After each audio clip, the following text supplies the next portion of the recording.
Welcome. Welcome to the Police Procedure panel. Thanks for showing up. I first wanted to thank Craig and 20Books for having us. This has been an amazing conference. This is my third one personally here in Vegas, and it's just been great. I also wanted to thank everybody that's come up to us during the conference. Adam and I were kind of hanging out, and we're at a bar, or who knows where, and people are just coming up and introducing themselves, and it's kind of surreal. You know, you talk on Facebook or you chat somewhere else, and now it's nice to put a face to the person. So thanks, and we do appreciate you guys. I do have to read a little caveat. We do not represent, that's all of us, any specific law enforcement agency or police department. Also, anything that we talk about is not meant to be legal advice for everybody. If you think you need a lawyer, you probably do need a lawyer. So, we got that. Right. Real quick, I'm just going to go through some resources for you guys. This is all about helping you guys, the writers, the screenwriters, the authors, with your crime mysteries. And it doesn't have to be crime mystery. A couple of romance writers came up to us yesterday. And it's like, hey, my story, I've got this with police. Do you think that's plausible? So, no matter what you write, I think we can give you a hand. Some resources for you are, I got my website, Cops and Writers, and it's the Facebook group also. And the rest of the guys will give their resources, what they do in the intros. There's also a couple of other Facebook groups that you might find helpful. Legal fiction, there's prosecutors, defense attorneys, and some other people in the criminal justice system that might be able to give you a hand, answer some questions that you may have. There's also trauma fiction. That is a group of firefighters, paramedics. There's also some law enforcement as well in that group. But it's say, okay, my victim in my book got shot one time in the chest. What's the chances of him making it? Or, yeah. Surprisingly pretty good. Anyway. Yes. So that's a good resource for you guys. And Gavin Reese has a podcast. Is Gavin here? No, I guess not. He's Authors on the Beat. Those are crime writers that talk about their stories. And he goes pretty deep into craft with that as well. So I think you guys would find some value in that. So I will have the guys introduce themselves, and at the end I'll introduce myself. And this is going to be mostly questions and answers. This is how this is going to work. We could stand up here and tell war stories and do whatever, but we'd much prefer helping you guys out. There's a microphone right there. Just come on up, ask us whatever you want to ask us. Please what? So I'll hand the microphone over to Adam. Hello, my name is Adam Richardson. I'm host of the Writers Detective Bureau podcast. Awesome, thank you. That truly is surreal, because normally I'm at home with this microphone sitting in my home office. I'm talking to a computer, not realizing that there's real people out there. Which is important to understand, both from the podcasting side, but also as an author, is when you're seeing your sales charts, every one of those are actual people that are reading your content or listening to your podcast or whatever. So there are real people out there, so thank you for that. I've been in law enforcement for a little over 20 years. 17 years of that was spent as a detective. So my whole thing, if you haven't heard of me before, is helping you guys out as best I can. Hey everybody, my name's Paul Bishop. I spent 35 years with the LAPD. 30 of those years were spent investigating sexual assaults. 20 years were running a unit with 30 detectives covering about 25% of the city. During the course of that time, I wrote 16 novels. I worked in television, series television, and movies. I now work for Wolfpack Publishing as their acquisition editor, as well as doing my own writing continues. So I come from a place where I both understand the police procedures of things, but how to make that work in story. And we never let the truth get in the way of a good story. So there are some things that you can get away with, and there's other things that you either need to get right or stay away from. And those are the kind of answers that we can give you right now. So I don't have a podcast like everybody else. I should, I guess. Hi, I'm Scott Moon. I'm with Keystroke Medium. We do a writing podcast. We don't talk as much about law enforcement stuff, about writing and things in general. Sometimes with law enforcement stuff, you can get answers there. I write science fiction, urban fantasy. If you're, I could list all that stuff, but my author page is scottmoonwriter.com if you're ever interested in doing that. I've been on the police department for 23 years. I've been an investigator for several years in some child sex crimes, child abuse. I've been in the gang that's been some tactical teams. So I'm just kind of, I'm a smaller department than these guys. So my stuff is kind of, I got like a wide range of little things. So that's it. All right. You guys want to say where people can find you? Sure. So for me, if you're looking for me, you can find me at paulbishopbooks.com. That's my blog and just a touch base page. There's a lot of content on there. I post there regularly, so it's fairly active. And then I operate very actively on the Men's Adventure group on Facebook. It's one of the most undrama places there is.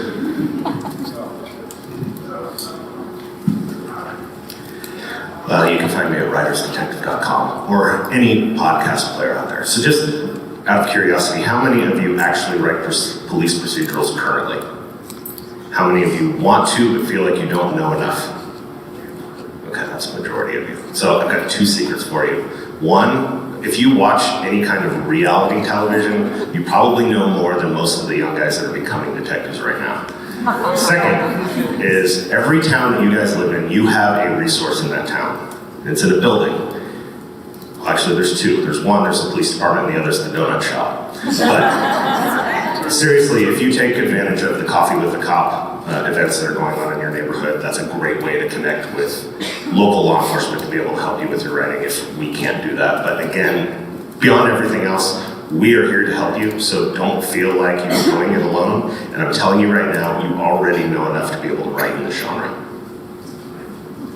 Just to piggyback a little bit with that, if you have a favorite restaurant for lunch, whatever, if you see some cops that are having lunch, normally we don't like being approached when we're on duty, but if you, hey, you know what, I'm a writer, you know, I just have a quick question, do you mind?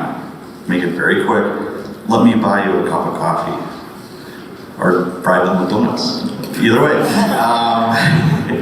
So that's a good resource. Most police departments have a PIO, which is a public information officer.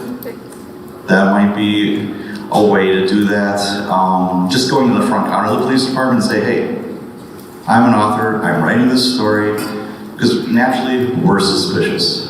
The police are suspicious because the media, etc., nothing makes them more giddy and happy to see a cop screw up. And they're always looking for some kind of dirt, so we're on high alert because of that. But you know, everyone's people. We just want to kind of like, that's one resource for you.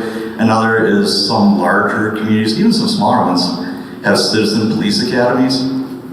That might be worth your while to go through. They'll kind of explain the firearms, that's defense and arrest tactics, how you put somebody in handcuffs. You might get some ride-alongs. You might get to do some training with actual officers. So that might be something to take a look at for you, just for some resources. Piggyback on that too. Sure. If you approach us, and that's okay, think about your question. Don't come up to us and say, why do you kill so many black men? Okay, right? You know, because that's totally uninformed, and that's a question that's going to get every cop's back up, especially your black officers. Okay, so be judicious in your questions, and I don't think anybody minds if you approach and you're friendly and you say, I just have this question about my writing. What do you think? Cops are storytellers by nature, and they would love to share. Most of them would love to share their knowledge with you because nobody really asks us about that kind of stuff. Right? So, anything to add? All right. So. Get some questions on it. All right, now it's your turn. So whoever wants to come up to the microphone, please feel free. And First victim. Brave soul. Yeah, I was wondering what you see, what particular procedure you might see that people most often get wrong in writing. we have 29 minutes left, so I don't know if that's going to work. There's a variety of, this can be answered in a bunch of different ways. So I'll make it real quick as far as you don't have to have everything 100% right, just like what Adam was talking about. It's all about your story, it's all about your character. You should know true north on the compass. So when you're deviating and you're kind of going in the left lane and the right lane, and you're kind of going off kilter, that you're not so far off that it just doesn't make sense. So that's one thing. There's a variety. I'll just go real quick. Rank. People get rank wrong all the time when it comes to police procedurals. Everybody starts as a cop or a sheriff's deputy, depending on where you're at. And there's two distinct paths you can take with your career. One is in investigations. That's where detectives come from. And one is patrol. Most start as, like I said, as an officer or a detective, then sergeant is the next step, then lieutenant, then captain, and it does differ by department. So if you're going to write a story about a specific department, you might want to do your research. Or if you have a make-believe city and you have your make-believe department, sometimes it's kind of nice to model it after a real department for consistency's sake. So, how about you guys? Sure. Okay. One of the things you see on television all the time, I'm a nationally recognized interrogator because so much what I did in sexual assault investigations involved he said, she said situations, so that expertise got developed. But what you see on cop shows all the time is good cop, bad cop, and that's illegal. We have a Fifth Amendment right in this country not to be intimidated, and when you see that on television, and you will see it on television at least once a week, what you're looking at is an illegal interrogation in which, if that was real life, those cops could end up going to jail for doing that. There's the other traditional things. If I'm reading a book set in LAPD, like you said, and they start talking about going to the precinct house, I immediately put that book down because we don't know what precinct houses are. We used to have divisions, now we have areas because that's less militaristic. So you need to find those things out for where you're writing about. And that's really easy to do. On the other hand, do you have to get it right? There's a best-selling author in the 60s and 70s named Del Shannon who had her lieutenant of police in LAPD driving his Rolls Royce out to crime scenes. And she was a bestseller. So, do you have to get it right? No. You have to get it right if that's what you're trying to do and write realism. I've got just a couple of quick things. The big one is like red lights and sirens. So we don't run red lights and sirens to every call. You go there because it's usually it's like somebody's in danger of dying, so you gotta get there quick, or maybe an officer's in trouble, he's getting his butt kicked. You go to that. You go to crimes in progress involve actual live victims, but you're never just gonna run with your red lights and sirens for no reason. So that, I find that pretty annoying. Other things are like, what will usually set cops off, we call it the Charlie's Angel. It's more for movies, but you have the gun up by your face all the time. You don't do that. It's dangerous. Finger on the trigger. You don't point a gun at somebody unless you're probably gonna have to use it. And things like that. So I think you guys covered pretty much everything else. Well, the whole Charlie's Angel thing too, with your female detectives running around in high heels. isn't going to happen, folks, right?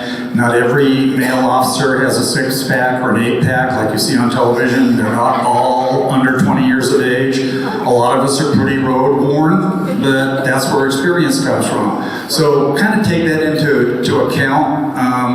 Cops aren't superheroes in the traditional Marvel sense. So they're human, just like everybody else is, and they do their job in the clothing and with the tools that best suit that job. So just real quick, not something that you guys get wrong at, but something to consider. This is going to be my stranger danger talk. How many of you write with a pen name? How many of you are doing it solely because of also bots and writing in multiple genres? Most of you. So seriously consider using a pen name that does not relate back to you. We're here at this conference because we want to be successful, right? So if all of your dreams are met and you're making like James Patterson kind of money, and everybody knows your name and they know roughly where you live, you don't want them knocking on your door. So the easiest way to do that is to write under a pen name, and that way you get yourself a little bit of anonymity, and I would much rather be rich and anonymous than rich and famous. Okay, next question please, this young lady. Hi, I'm Ariel. I actually write a couple series that are cops. One that's out under my other pen name because Ariel's my paranormal. But my pen name, Peyton Banks, has a real popular series. It's a SWAT series that's out. So right now I actually switched over and I have another series called Trust and Honor. The first book was about a cop who is working as a bouncer to make extra money. The second book I'm working on now is his brother who's a fireman. So the situation I'm at right now is the heroine, she just moved to Vegas, which is based here in Vegas. She just moved from Atlanta, she's from Vegas, but moved back home to get away from her ex who was abusive. And she comes home and he's sitting in her apartment.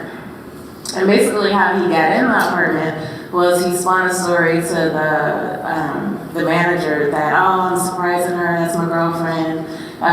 She just moved in and I haven't got my key yet. And the woman let him in. So I'm at the point in the story now that she was able to use her iPhone to call the cops. I don't know how many of y'all accidentally pushed it on your phone and see that 911 is on your phone. I've actually done it once at the airport. Didn't realize 911 was on the phone. And she was able to press that and the cop showed up. So I'm at the point where now they've separated them. They've pulled him out of the house and the other cop is in the apartment with her. My question is, because I couldn't really find it, like, can he be charged for something? What type of trouble could you get in for that? Like, I really couldn't find something, so right now I'm like at a standstill at my book at this point. Okay, so a couple of things is, so it's abusive acts, correct? Mm-hmm. Do they have any past histories of protective orders or anything like that? Back in Georgia. Okay, that's just a little tricky. Sometimes with protective orders, depends, yeah, just jurisdictional, but a lot of times you can get one locally really easy if you reference the other ones and things like that. So the first thing we would do is, one, we would separate them like you said, because we want to get both sides of the story. And we want to talk to the victim when she's not being influenced. Because a lot of times they'll be real charmers, abusers, and so, and you think, oh no, they're fine, you know, but you gotta separate them, so that's good. I mean, she'll have to show that you could be, our department might be able to trespass. If you already have the protection, that's gonna be the easiest thing, and give you some past history, things like that. But probably, what you're gonna have to show is the elements of the crime. So you can look up statutes, and so like say, what is the element of assault? So the element of assault is, I have to put you in fear. And so if you're in fear and you got to articulate, why am I afraid that this guy's going to kill me? And then, if you can articulate it, then there's a good chance that can be done. So that's one example. We'll probably think of some more, I'm sure. You know, there was a terror statute established, 422 PC, which meant that a threat with the ability to carry it out. It was designed for terrorists, but we employed it on a much lower local level in a situation like you're talking about. has he made a credible threat that he has the immediate ability to carry out, then we would arrest him for that. If there's nothing we can arrest him for, and I still think trespass is in there, but it's a misdemeanor or whatever, I would, you warn him, you gotta go away, and then what happens? The cops leave and the person comes back. If that was me handling that call, I would be waiting there for about a half hour because I know that guy's coming back, and then the arrest is gonna be made. Sure. Okay, so one of the other things you might go, there's burglary. So again, going back to if you're doing research for your things, you can look up the elements of the crime. That's how it's to work. So the element for burglary, at least in my jurisdiction, is unlawful entry into a premise with the intent to commit a theft or a felony. So if you can show that he did not have legal right to be there and was going to commit some sort of felony. So terrorist threats is a felony in our department. So if she can articulate and they can prove, yeah, like especially like text messages nowadays and things like that, you say, yeah, he was threatening me, told me if I ever called the police, he's going to break my hands or whatever. So now you have a felony, and so now you can charge him with a threat, but also with aggravated burglary because that is with the person in the house. So we can dig around there. Is that responsive? Does that help? Yeah. Thank you. Just one more thing with that. You don't have to get too deep in the weeds.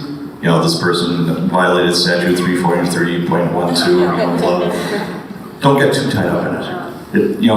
He came over, the cops came, they arrested him. You can always do that too. That way you don't have to go too deep in the weeds. No, I try not to because I don't want to have someone read it and like, oh no, that's not how it happens. Because I know I'm a nurse, so when I read something that somebody wrote medically, you can totally ruin it for me. If you're shocking somebody and they have no heartbeat, I'm done. Okay, next question. If you want to complicate things for your heroine, though, the cops leave without making the arrest. For story purposes, now your heroine has to save herself. She's not saved by the cops, and that's what makes your story more interesting. Yeah, they actually do Right? leave. You just don't solve the problem for her Just by having the the cops. frustration that your victim is going to feel your heroin is like, oh God. Yeah, this no, they guy's- told her to go file for, Restraining order order. of protection Yep. here. Yeah, okay. Okay, next question. Could you talk to me a little bit about crime scenes? Let's say there was a murder and a crime scene cordon off or whatever, and of course I want to get someone in there to look at something. And I've read about procedures, and I understand it's not like TV where you've got a parade of people coming through, and it's controlled very tightly with a logbook and personal. So my way around that was thinking a cop would dress this person up in the protective equipment, the personal protective equipment, because I understood there was like face shields and like you could be decked out top to bottom and have like Tyvek stuff or whatever. How would anybody on the street read that and go, oh my gosh? Or is there something to work with there? Okay, I'm a street sergeant, which means if there's a crime scene, I have to be there and I have to supervise it. And I've been to literally hundreds and hundreds of them. So the way to gauge it, the more serious the crime scene, the more locked down it is. The most serious homicide, that's going to be locked down airtight. Okay. You got a neighbor trouble where somebody's fighting about you put your fence on my lot line that goes to blows. Technically, it's a crime scene. Are we going to put up yellow tape and have a big whoop-de-whoop? No, but it's still a crime scene. I work in Milwaukee, Wisconsin. There's 1,800 sworn office law enforcement, 1,800 in a city of about 600,000. And after a while, you get to know everybody. I know who the forensic people are. I know the detectives. If somebody's going to be wandering into my scene, and I don't know them, I'm going to jack them up right away. It's like, who are you? It's like, I don't recognize you. So sneaking into a crime scene, it's not super feasible, but hey, it's your story. Maybe, if let's say it's super chaotic. I had a homicide about a year ago where somebody was slinging dope in the wrong neighborhood. He got shot a bunch of times. I'm there for about 15 minutes. I'm running the scene. You have an inner perimeter, outer perimeter.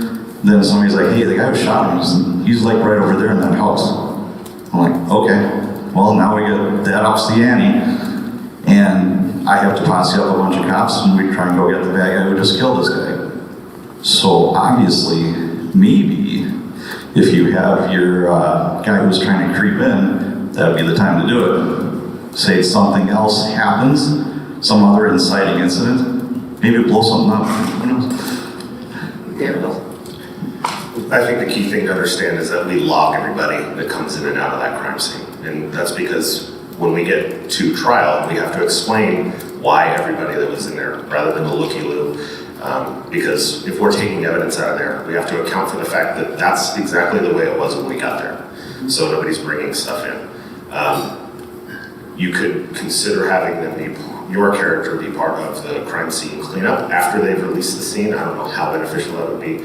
But they could be the first one in after the police release the scene. And that's the other thing that we see a lot, another trope I see often, especially in the British mysteries, is when the detective has an epiphany a week later and they go back through the crime scene.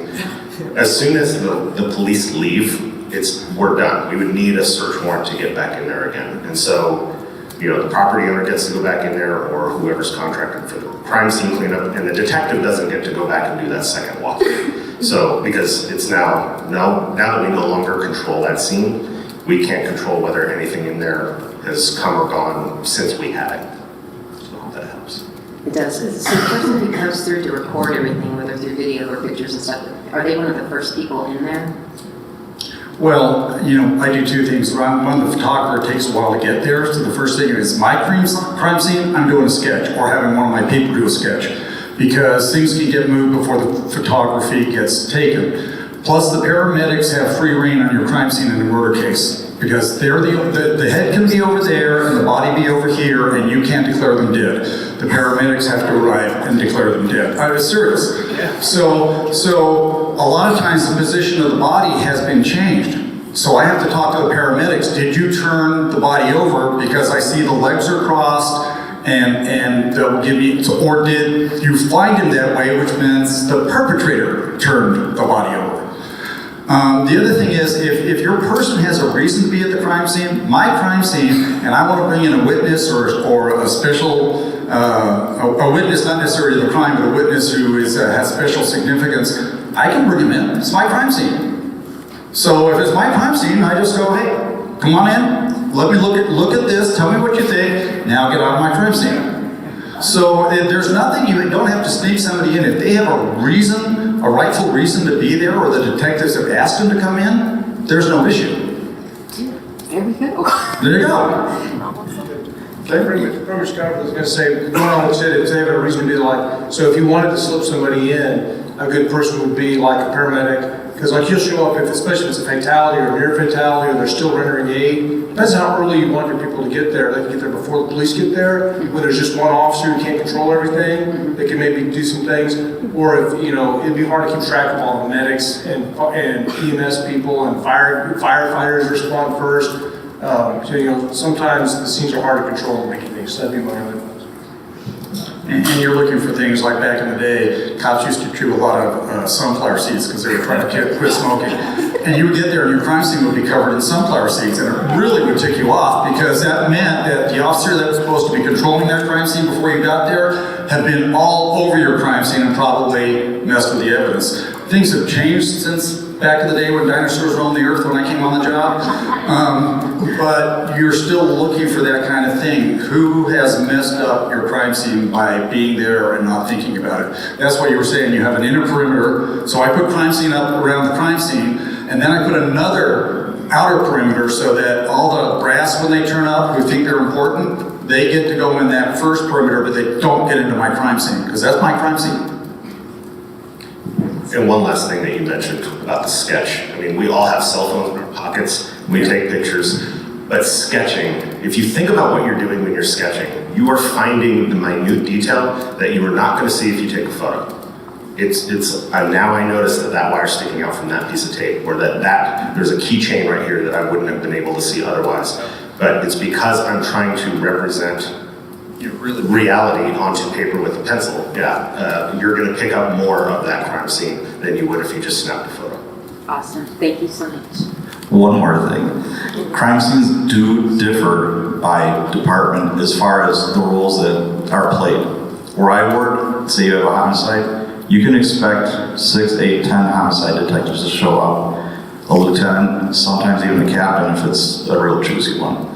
Now, Danny Smith. I interviewed him for my book, and he's a retired LA County Sheriff's homicide detective. There'd be maybe 2 of him that would show up to a homicide, but they'd have a small army of forensic people that would actually process the scene.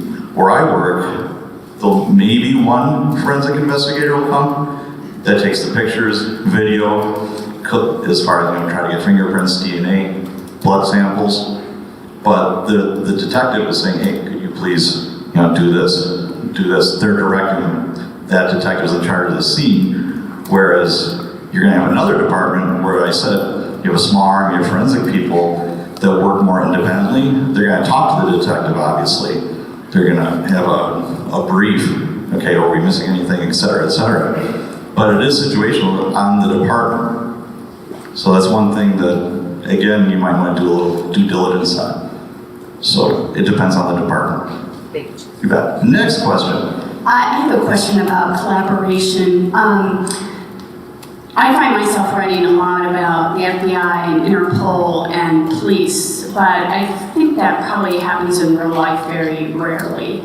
Can you comment on whether you've worked with Mexican police or Canadian police or Interpol or FBI or even in LAPD, the sheriff and the police, and how you manage those collaborations if they ever happen? Larger city departments want to take care of their own business. We're very protective of our own stuff. Say you have a bank robbery. Before I got on the job, I thought an FBI agent is going to show up at every bank robbery because they're FDIC insured, all banks. Then I found out that most of the time, no, we take care of it. But it's a larger city, we have the resources and the experience to handle these kinds of things. Now, if it's a serial bank robber or a bank robber who actually shot somebody in the commission of the crime, the FBI is going to show up. And there are joint task forces. So we have an armed robbery joint task force with the FBI, human trafficking, because a lot of times with human trafficking, you're crossing state lines. How about you guys? LAPD had a very contentious relationship with the FBI. The 2 organizations hated each other.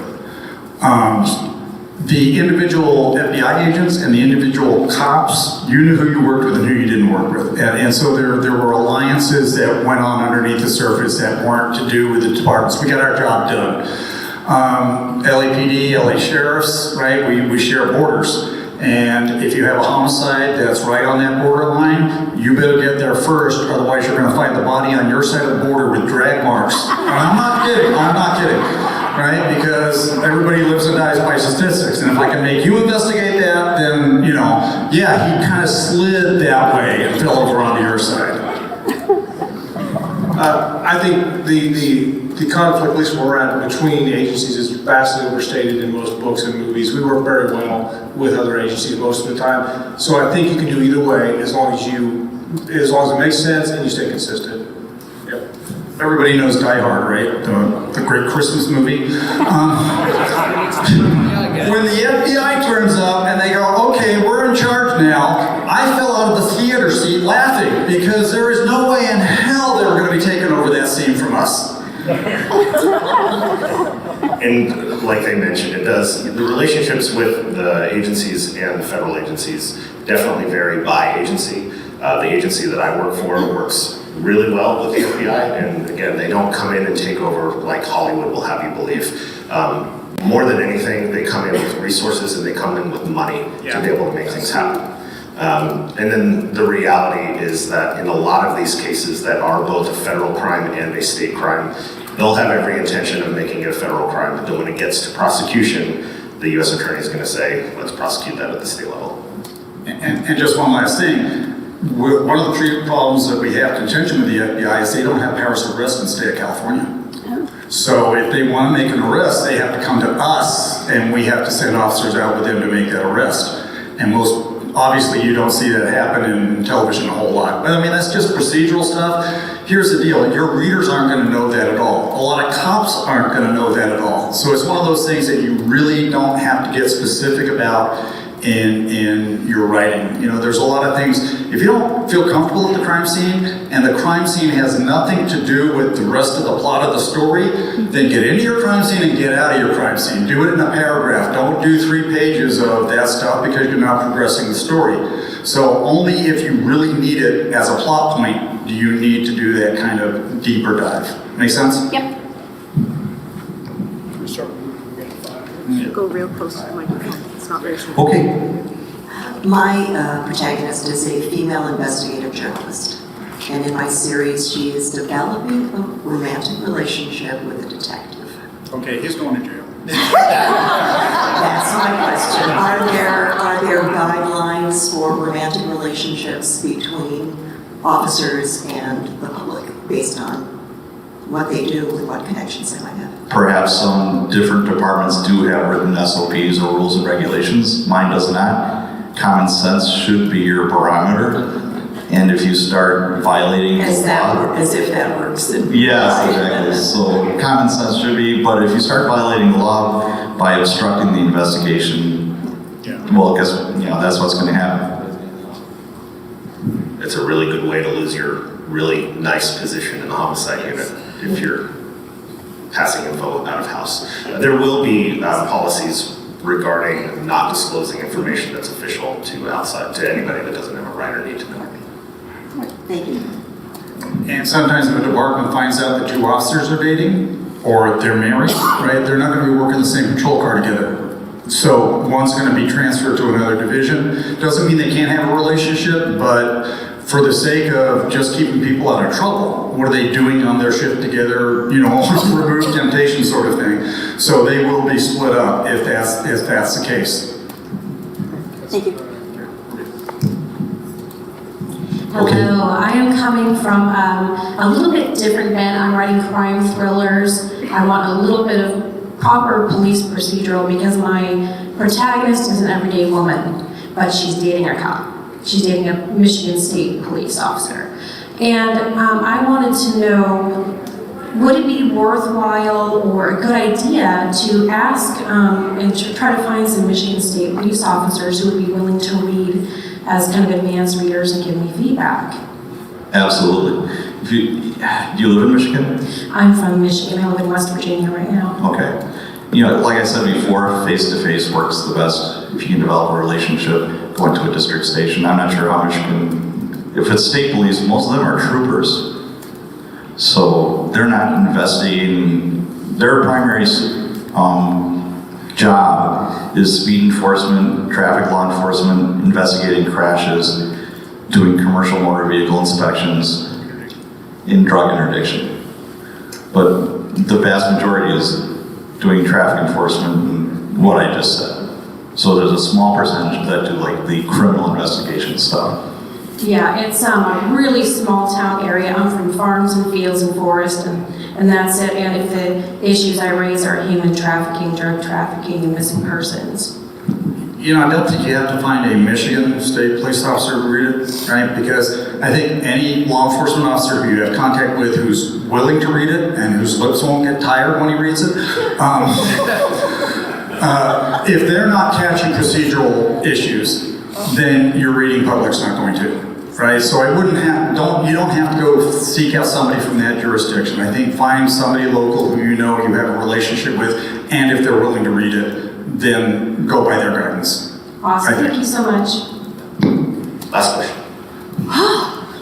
I write a witch detective, so when things don't work for me procedurally, I kind of make the magical people do the things special. But I mention that because when you answer this question, I'd like you to know if you have any kind of paranormal answers as well as contemporary answers. Not procedural answers. Which authors are doing it right? Sorry about that? Which authors are doing it right? And if you could include the paranormal, if you know any of those. Okay, so I think one of the authors that comes closest to police procedural-itis is Michael Connelly. And any of us up here must be doing it right now. Just of the bestsellers, paranormal-wise,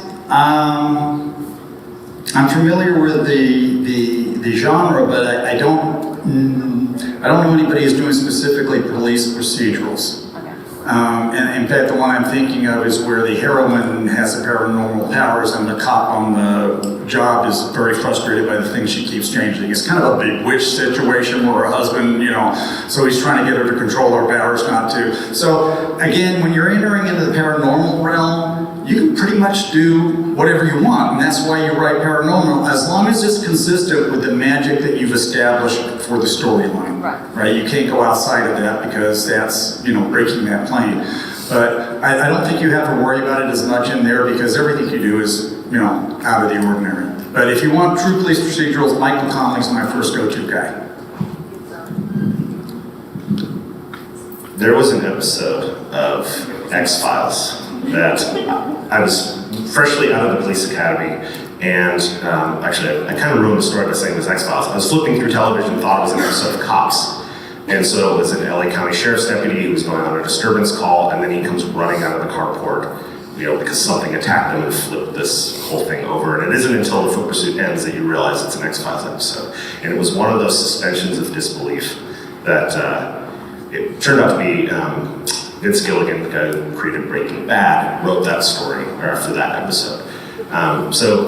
If you do the paranormal thing right, you're going to, or the reverse, if you get the crime fiction stuff right, you're going to suspend their disbelief, so that way the paranormal stuff makes it even better. That's where I'm at, yeah.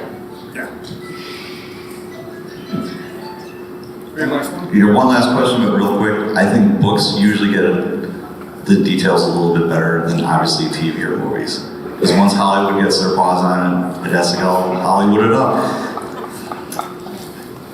Hello, I think mine is a quick question. I'm doing something in a small town. There's literally 3 police officers on this force, and if the house gets ransacked, how much time would actually be put into that, or would you call in the county police to help?